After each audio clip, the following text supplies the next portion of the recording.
Hello ನಮಸ್ಕಾರ. ಇವತ್ತು ಒಂದು ಬ್ರೇಕ್ಫಾಸ್ಟ್ ರೆಸಿಪಿಯೊಟ್ಟಿಗೆ ಬಂದಿದ್ದೀನಿ. ತುಂಬಾ ಸಖತ್ತಾಗಿರುತ್ತೆ. ಬರೀ ಯಾವಾಗಲೂ ಪಲ್ಯನೇ ಮಾಡ್ತಾಯಿರೋ ಬದಲು ಈ ಥರ ಗೊಜ್ಜನ್ನು ಮಾಡಿದರೆ ತುಂಬಾ ಚೆನ್ನಾಗಿರುತ್ತೆ. ಅದುವೇ ಕೂಡ ಬೀಟ್ರೋಟ್ ಗೊಜ್ಜು. ಯಾವ ರೀತಿ ಮಾಡೋಣ ಅಂತ ನೋಡೋಣ ಬನ್ನಿ. ಇಲ್ಲಿ ಫಸ್ಟ್ ಬೀಟ್ರೋಟ್ನ ತಗೊಂಡು ಮೇಲೆ ಸಿಪ್ಪೆಲ್ಲನೂ ಹೊರತು ಈ ಥರ ಸಣ್ಣ ಸಣ್ಣದಾಗಿ ಪೀಸ್ಗಳಾಗಿ ಕಟ್ ಮಾಡಿ ಇಟ್ಕೊಂಡಿದ್ದೀನಿ. ಇಲ್ಲಿ ಫಸ್ಟು ಒಂದು ಮಿಕ್ಸಿ ಜಾರ್ಗೆ ಇಲ್ಲಿ ಒಂದು ಅರ್ಧ ಕಪ್ಪಷ್ಟು ಕಾಯಿ ತುರಿನ ಸೇರಿಸಿದ್ದೀನಿ.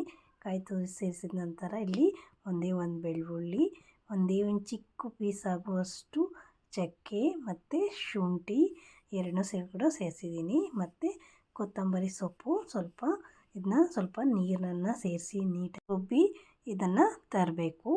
ಈಗ ಮಸಾಲೆ ನುಣ್ಣಗೆ ರುಬ್ಬಿರಬೇಕು. ನುಣ್ಣಗೆ ರುಬ್ಬಿದ ನಂತರ ಇದಕ್ಕೆ ಒಂದು 2 ಟೇಬಲ್ ಸ್ಪೂನಷ್ಟು ಇಲ್ಲಿ ಮಟನ್ ಸಾಂಬಾರು ಪುಡಿನ ಸೇರಿಸ್ತಾ ಇದ್ದೀನಿ. ಮಟನ್ ಸಾಂಬಾರು ಪುಡಿ ಇಲ್ಲ ಅಂತಂದವರು 1 ಸ್ಪೂನ್ ಧನಿಯಾ ಪುಡಿ, 1 ಸ್ಪೂನು ಚಿಲ್ಲಿ ಪೌಡರ್ನ ಸೇರಿಸ್ಕೋಬೋದು. ಇಲ್ಲಿ ನಮ್ಮ ಮನೆಯಲ್ಲಿ ಮಟನ್ ಸಾಂಬಾರನ್ನ ನಾವು ಸ್ಟೋರ್ ಮಾಡಿ ಇಟ್ಕೊಳ್ತೀವಿ. ಈಗ ಹಾಕಿ ಇದನ್ನು ಕೂಡ ನೀಟಾಗಿ ರುಬ್ಬಿ ತಂದಿದ್ದೀನಿ. ಇಲ್ಲಿ ಒಂದು ಕುಕ್ಕರ್ಗೆ 2 ಟೇಬಲ್ ಸ್ಪೂನಷ್ಟು ಆಯಿಲ್ನ ಸೇರಿಸಿ ಎಣ್ಣೆಗೆ ಸಾಸಿವೆ, ಕರಿಬೇವು, ಒಣಮೆಣಸಿಕಾಯಿ, ಇಲ್ಲಿ ಒಂದೇ ಒಂದು ಈರುಳ್ಳಿನ ಸಣ್ಣ ಸಣ್ಣದಾಗಿ ಕಟ್ ಮಾಡಿ ಇಟ್ಕೊಂಡಿದ್ದೀನಿ. ಇದನ್ನ ಸೇರಿಸಿ ನೀಟಾಗಿ ಇಲ್ಲಿ ಫ್ರೈ ಮಾಡ್ಕೊತಾ ಇದ್ದೀನಿ.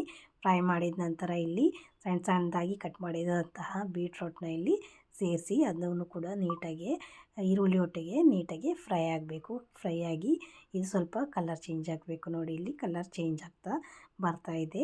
ಈಗ ಇದಕ್ಕೆ ಮಸಾಲೆ ರುಬ್ಬಿದ್ವಲ್ಲ, ಈಗ ಈ ಮಸಾಲೆನ ಇಲ್ಲಿ ಸೇರಿಸ್ತಾ ಇದ್ದೀನಿ. ಮಸಾಲೆ ಸೇರಿಸಿದ ನಂತರ ನೀಟಾಗಿ ಇಲ್ಲಿ ಹೊಂದ್ಕೊಳ್ಳೋ ರೀತಿಯಲ್ಲಿ ಬೀಟ್ರೋಟ್ಗೆ ನೀಟಾಗಿ ಮಿಕ್ಸ್ ಮಾಡಿ ಅದಕ್ಕೆ ನಮಗೆ ಬೇಯಲಿಕ್ಕೆ ಎಷ್ಟು ನೀರು ಬೇಕು ಅಷ್ಟನ್ನ ಇಲ್ಲಿ ಸೇರಿಸ್ತಾ ಇದ್ದೀನಿ.